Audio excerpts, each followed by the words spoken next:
Okay. Hello and welcome. This is Rasheem with the Counter Narrative, and tonight's topic we are talking about ebony faces and ivory towers, speaking with Black women in doctoral programs at PWIs meaning predominantly white institutions. Right now, we have Tamara on, and also Catherine Ransom is going to be joining us a little bit later. But while we're waiting for Catherine, allow me to introduce or allow Tamara to introduce herself to you. In that introduction, Tamara, I want you to tell us what is your name, what is your major that you're majoring in, and tell us what you are passionate about. Okay.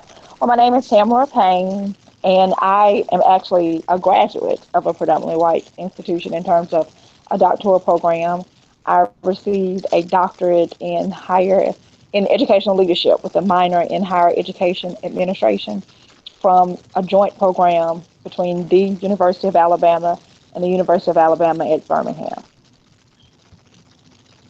And what is something that you're passionate about? I'm definitely passionate about higher education and making it more accessible to those that can least afford it, and trying to find creative avenues for people to access education and to see the benefits of learning more, even if it's not a traditional college program. Absolutely. Um, so really, you're Dr. Payne. I am. Well, thank you for joining us, Dr. Payne. You're So welcome. one of the things that I have recently learned about that I'd like to hear from your perspective and your experiences, what can you tell us about the what you have learned about the hierarchy of doctorate degrees? Because I hear sometimes people say things about the difference between PhDs and EDDs and that sort of thing. In your opinion, what are some of the things that you have seen in terms of the hierarchy of degrees, or how people look at them, or what is the politics behind it?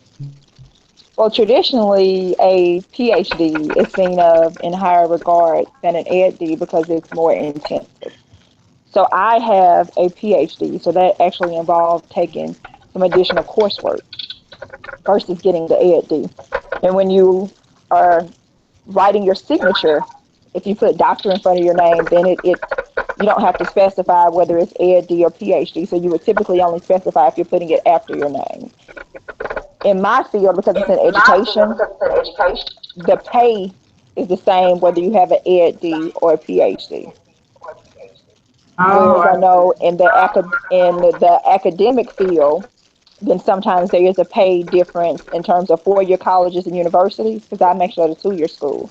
So if you're at a four-year college and university, in terms of being a professor or an assistant professor or associate professor, then there may be a pay difference in whether or not you have that EdD or a PhD.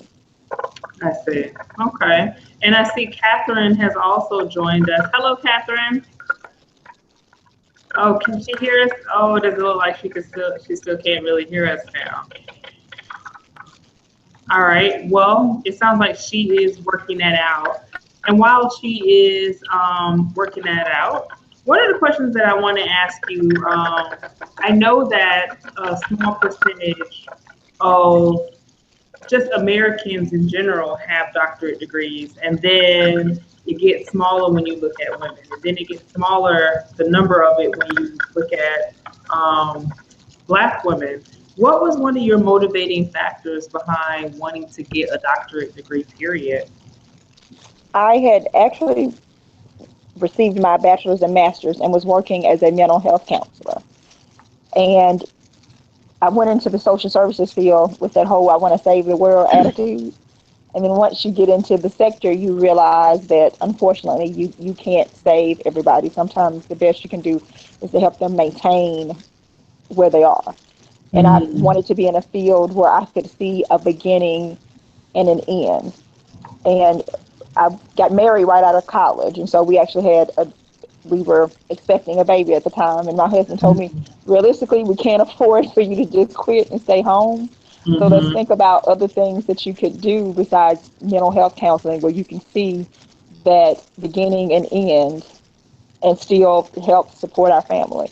And that's how I kind of stumbled upon the doctoral program in educational leadership, because it gave me what I was looking for. I was still able to have that direct, sustained contact with people.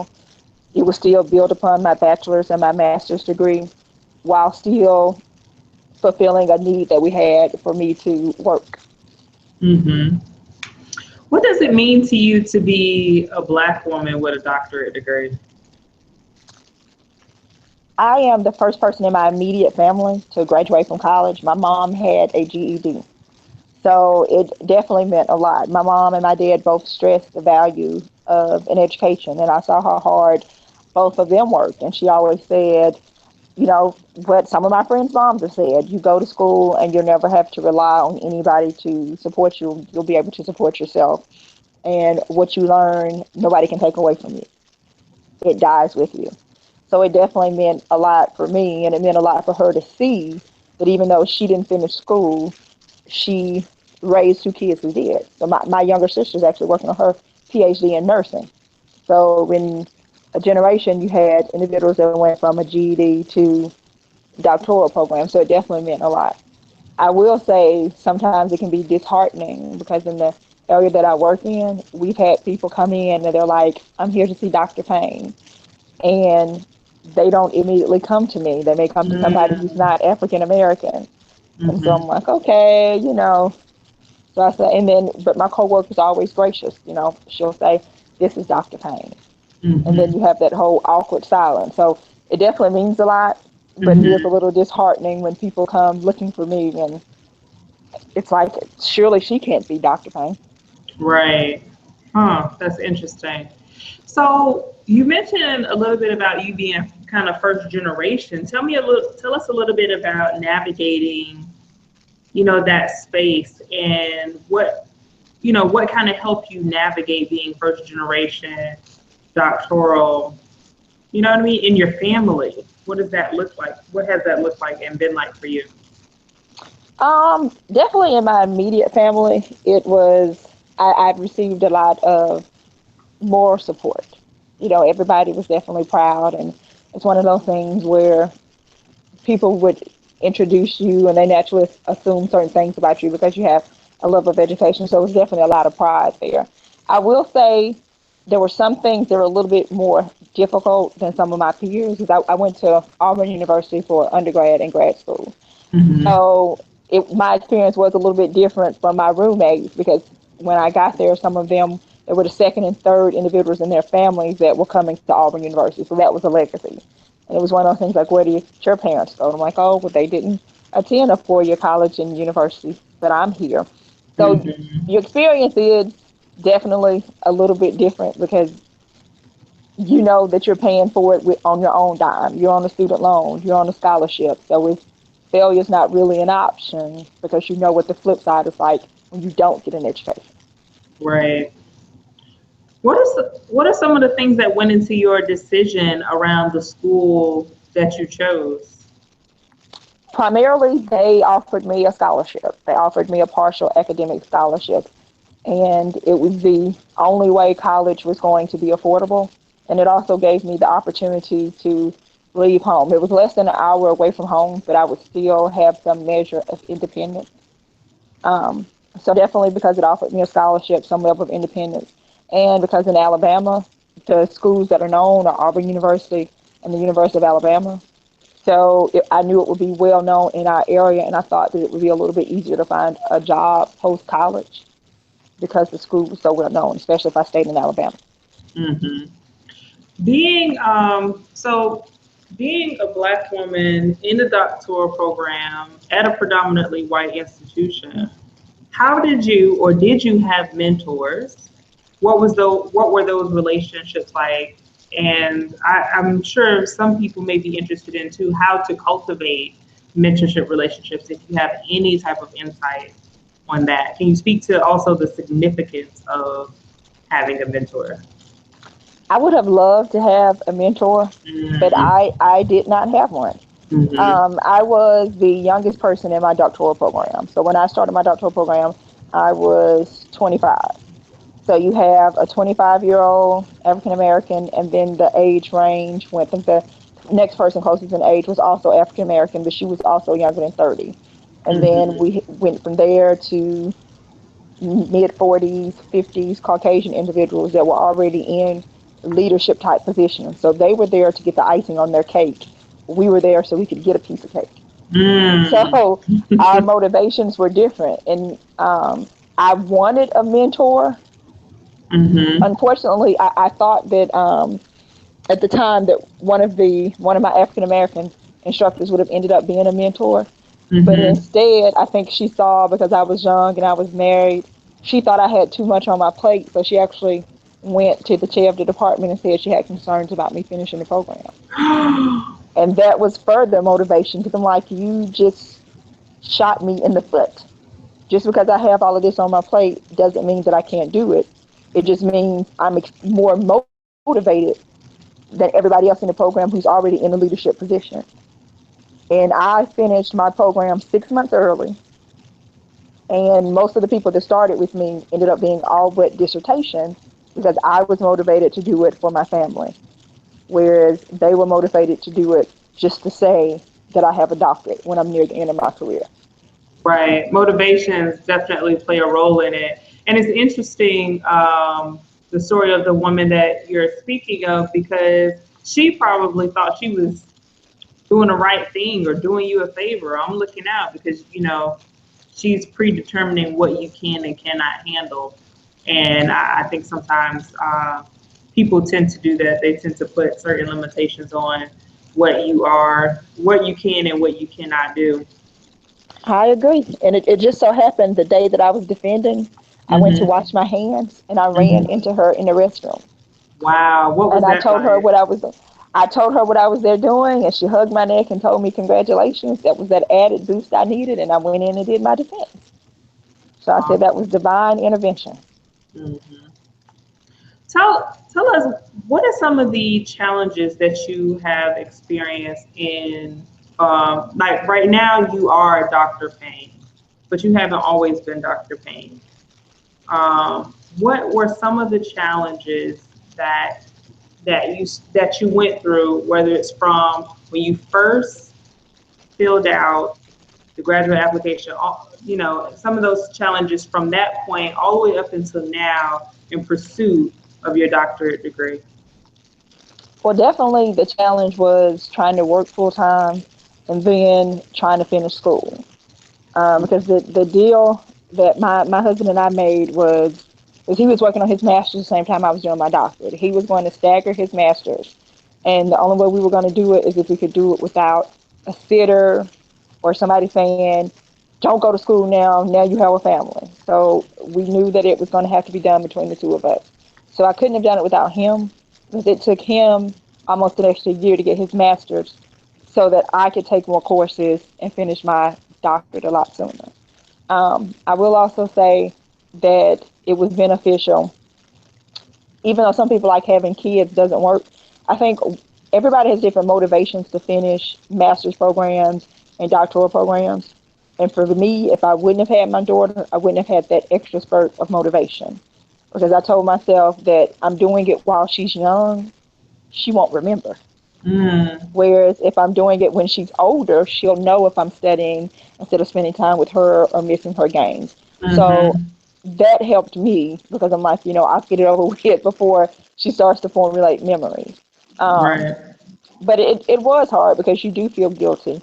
And then I looked at some of my classmates, and we were all in different circumstances. Most of them had families as well, but their kids were grown and they were grandparents, or they were, like I said, they were already in leadership positions, and they wanted to know, how did I get into the program? Where was I working? Who did I know? And I'm like, okay, I got into the program based on my test scores and interview. How did you get into the program? So Right. Hmm. that You. that that was an experience. Mm-hmm. You also talked about around being first generation. Being first generation, again, I know that some aspects of that have to come with some very different and some very shall I say, unique, unique challenges in terms of navigating, especially if you haven't seen that example so much before, whether it's in your family or in your area or wherever. It's like the further away distance it is from you. When was the first time somebody talked to you about going to doctors to get your doctorate degree? Nobody in my immediate family talked to me about it. I think it was one of those things where growing up, my parents definitely pushed us to look beyond high school into college, but nobody ever talked to me about a master's program. Nobody ever talked to me about a doctoral program. I didn't Mm-hmm. start thinking about a master's program until after graduation. Um, and I'm like, what am I going to do with this criminal justice degree? And there was a graduate school conference, and I just started talking to advisors about different graduate programs. So it wasn't anybody in my immediate family because none of them had gone to graduate school before. Mm-hmm. It was you graduate from, we want you to go to college, you graduate from college, you get a job. And then in Mm-hmm. terms of my doctoral program, the same thing with that. It wasn't until I started doing research and my husband started doing research and we were trying to find programs that fit what I was looking for that the whole concept of a doctoral program came into play. Mm-hmm. So Right. like I said, it wasn't anything that was discussed. Mm-hmm. And yet, here you are, Dr. Payne. You That know. is true. This is for anybody who have just tuned in. This is the counter narrative. I am Rasheem. We are talking with Dr. Payne. This episode is called Ebony Faces in Ivory Towers. It's around and about Black women in doctoral programs at PWIs, which stands for predominantly white institutions. If you are here live, feel free to write a question in the chat. If you are not here live, you can write a question below. Feel free to like and share. So as this is has somewhat of a focus on predominantly white institutions, the most general question I guess I would start with asking you, first, have you gone to HBCU before? No, I went to a historically black high school, but in terms of Okay. a historically black college and university, no, I have not. Okay. From your experiences, how do you, if you haven't had the HBCU, gone to HBCU, how do you imagine, and what have you heard from some of your friends who did go to HBCU in ways that you think your experience might have differed from theirs because you went to a PWI? Um, well, some of the things that we've talked about is at PWIs there's a lot more affluence. So it's not unheard of to see somebody in college, but they're still driving around in $100,000 car if you're on a PWI campus versus historically black colleges and universities. What my friends have told me and what I've observed is they rely on each other more for a ride here and there, rely on each other more to borrow things here and there because you have a larger pool of students that are definitely in college to make a better lives for themselves instead of going to college because somebody said they'd cut off your trust fund if you don't go. So Mm, that is something that was a little bit different from my experience in terms of not seeing people rely on each other as much for some of those basic necessity type things. mm-hmm. Were you in, did that, so I'm imagining PWI, it was majority white students, majority white faculties. Did you find yourself seeking out um, identity related organizations, whether it was based on race or gender or specialty in the field? Did you find yourself joining or seeking out specific institutions based on your identity? I did, and one of the things my freshman year, well, each year, I always requested an African American roommate, and I tried to put in other qualities that I had. So I would request an African American roommate, a non-smoker, so that way I said at least that there would be one more face in a familiar setting that was similar to my own. That was one of the things I did, and then I one of the things I did find was there were some African American organizations on campus. So I did try to seek out some of those meetings again to see other faces that were like my own. And when you walk into classes, A lot of times, African American students would all cluster together. You know, initially I did that, but as I got a little older, I made it a point not to do it so that I could become more diverse in the type of friends that I was making. Because I'm like, it definitely is. It's a measure of comfort seeing faces like your own, but Mm-hmm. you are not going to always work with faces like your own. So you have to still make sure you know how to get along with everybody. Right. Did you find any challenges in terms of because one of the things I also heard you say is how sometimes when a person comes in and they ask for Dr. Payne and people aren't necessarily expecting Dr. Payne to be an African American woman. So, that kind of speaks to people thinking of what you're capable of. And then you even also had, from what you tell me, a sister saying, she's married, she has a kid, and I don't think that she can handle this. Did you have a lot of that? And what was the impact of that? In my doctoral program, or just In in your doctoral program, yeah. um this was the only teacher that, at least that I know of, the only instructor that said that. Like I said, and it was early on in the program, so that just gave me more motivation. I think the rest of the instructors I didn't have as much as an issue with, because they saw that I was passing things. Like even her class, I had a B. I'm sure she preferred that I have an A, but I'm like, I have a B. It's not even like I have a C or D or I have an F.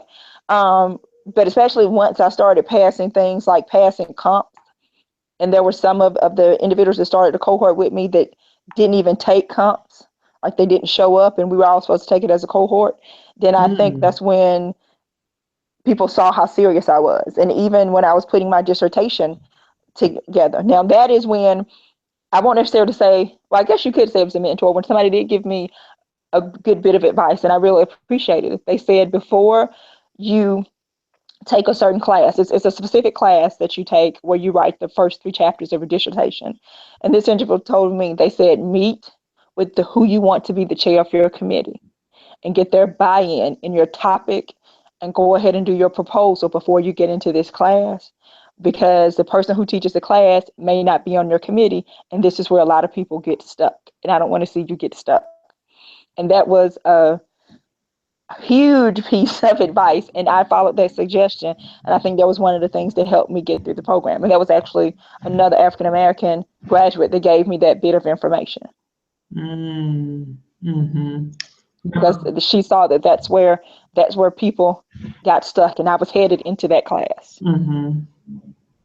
Did you connect with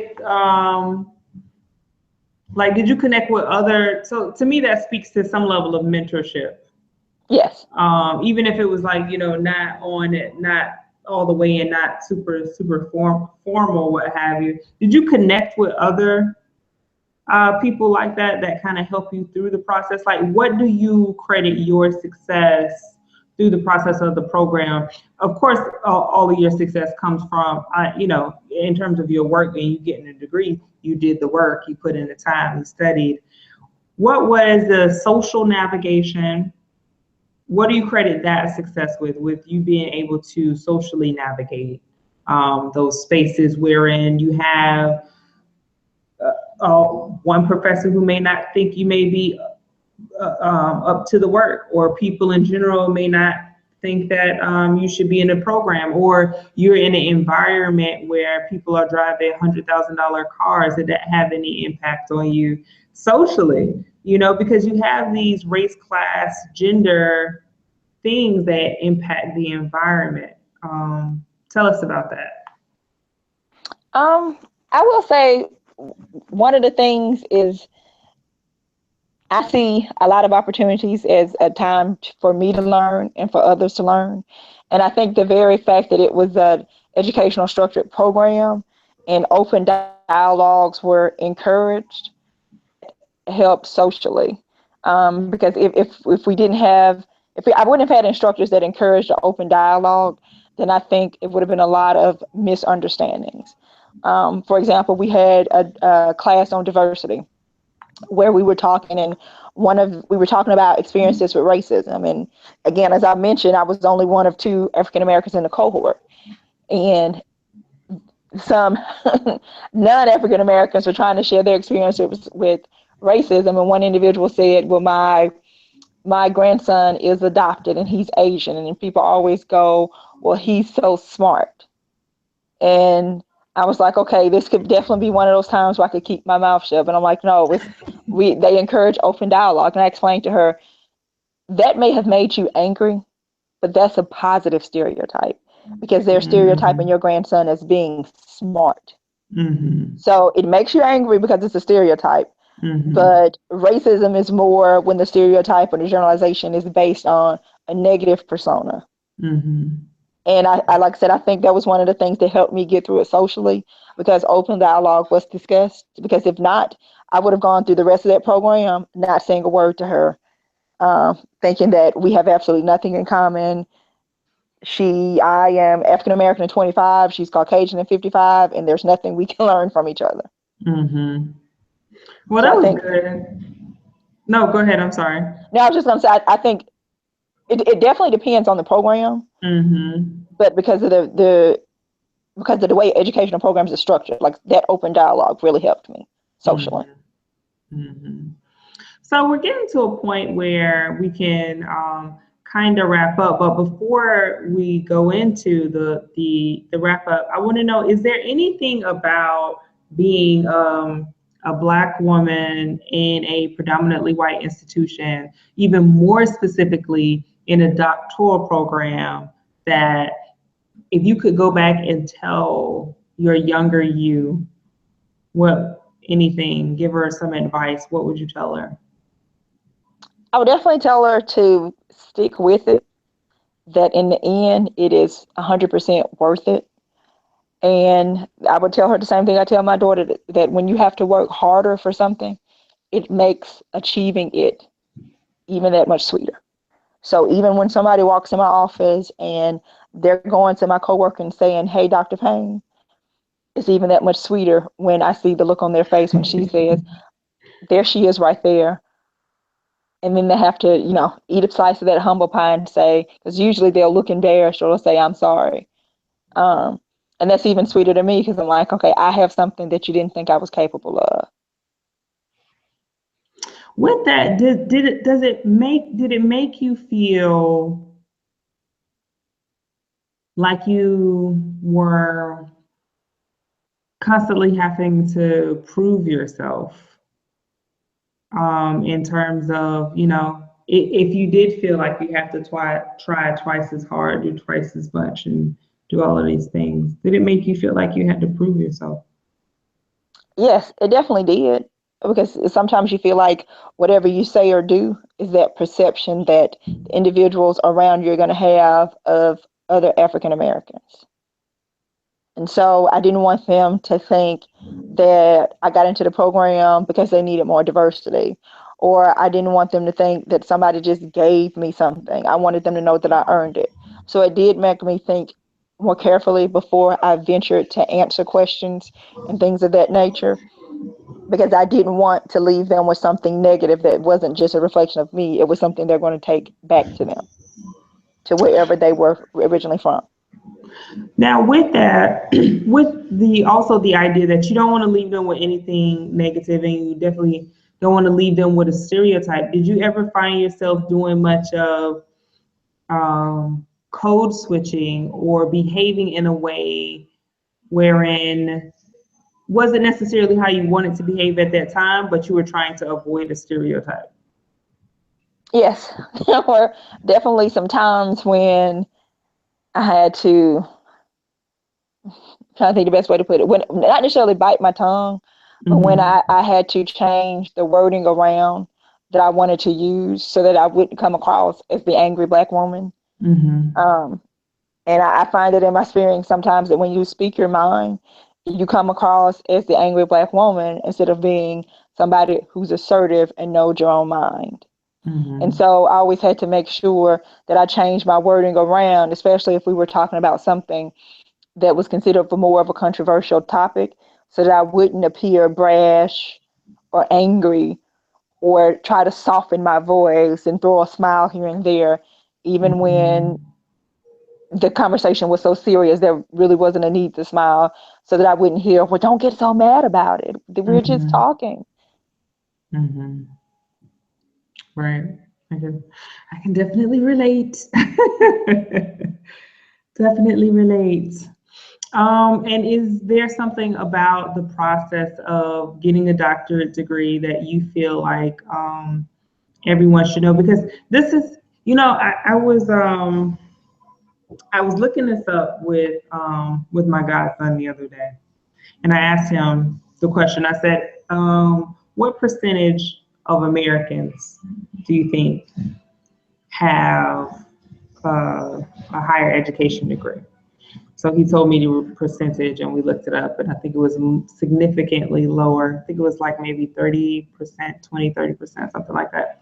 I said, look now, what percentage of Americans do you think have a master's degree?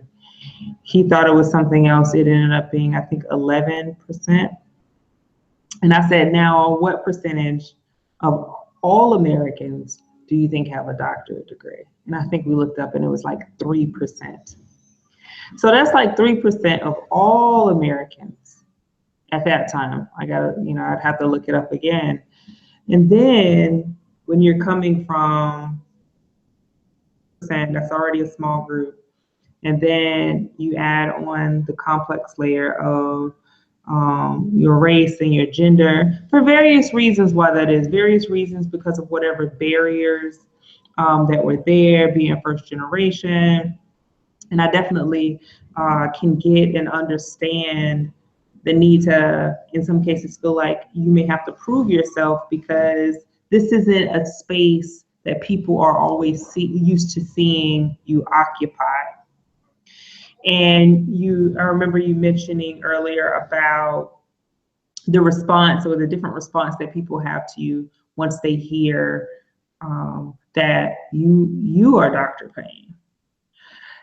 How have people responded to you, or have you had people respond to you differently from whether it's your family or your neighborhood? Has there been any friction to you being Dr. Payne? Is it, any type of response to it? Like, is there a thing of like, oh, you think some people I've heard say that people think that they're better than them or they're being elitist or something like that. Have you had any experience like that? My immediate family members all say that I'm the same. And that's one of the things they'll say. They'll say, oh, Tammy has all this education and she's still the same person regardless. But I will say people who I have met and maybe knew when I was younger, but don't hang around with for various reasons now, if they see me and they start asking questions and things, I have heard, oh, well, you're bougie. Oh, you've changed. And I'm like, no, you've changed. I've stayed the same because I still don't have a problem with you. You have a problem with me, so you're the one who's changed. So Mm-hmm. I always let people know that's just all about your perception. Because before you found out things about me, we were fine. It was only after you found out things about me and that exchange ended that I hear, oh, you thought I was bougie. Mm-hmm. Oh, she thinks she's this because she's that. And I'm like, no, I wish you well. Just like I've had a good life, I wish you a good life too. And Mm-hmm. like one of the things I always tell my kids is that sometimes when people think you have a certain level of education, or they think you stay in a certain neighborhood, or they think you drive a certain car, they don't know what you've had to pay for those things. So yes, I have a doctorate, but that is by the grace of God, by the grace of scholarships, and a huge amount of student loan debt. So it still wasn't something that was given to me. I Mm-hmm. paid for it with my hard work and time, and I'm Right. paying for it every month when I'm paying back the student loan. I know So like that's people on right. the outside don't know that. It's like they think that some crystal ball opened up and $50,000 flew out to pay for a doctoral program. That And I was would be like, nice. if that were the case, if I was as fluent as you thought I am, then I wouldn't have needed to get the doctorate because the road would have already been paved for me. Mm, right. Well, thank you so much for joining, for coming on, for sharing your thoughts, ideas, and insights, and so much about your experience. I really, really appreciate it. Do you have any final thoughts before I let you go? Now, I will just tell anybody that's considering going into a doctoral program, I would just caution you to look at the quality of the program, especially when Mm-hmm. you're considering the field you're going to go into, because there are a lot of online programs, but when people say sometimes they're accredited, that may be true, but it may not be by the appropriate accreditation body. So I always caution people, because I know a lot of my peers, African American peers, are getting into doctoral programs online and then graduating and not being able to go into the career that they thought, Mm-hmm. and then having to go back and take additional courses, which negated the need to do that initial program online. So I always Mm-hmm. tell people, sometimes if something sounds a little bit too good to be true, definitely look into it and learn how to ask the right question. And sometimes when you're a first generation student, you don't know how to ask the right question because nobody before you has given you advice on what to say. Mm-hmm. Absolutely. This has been the counter narrative. We have been speaking with Dr. Tamara Payne, and this episode is called Ebony Faces in Ivory Towers. This is part one. Dr. Payne, do you want to give them a way to reach out to you, your Facebook, Twitter, any way social, so that people who want to connect with you may be able to? Yes, I can be reached by email. Anybody's welcome to contact me by email. My work email is tlpayne@jeffersonstate.edu. And then my personal is tamlebo00@gmail.com. Fantastic. Well, thank you again for being here and sharing your insight and information. Thank you to everyone who's watching live. If you're watching the replay, feel free to like and share. You can find me everywhere at S Rasheem, SRASHEEM. And good night. Thank you. Good night. Thank you.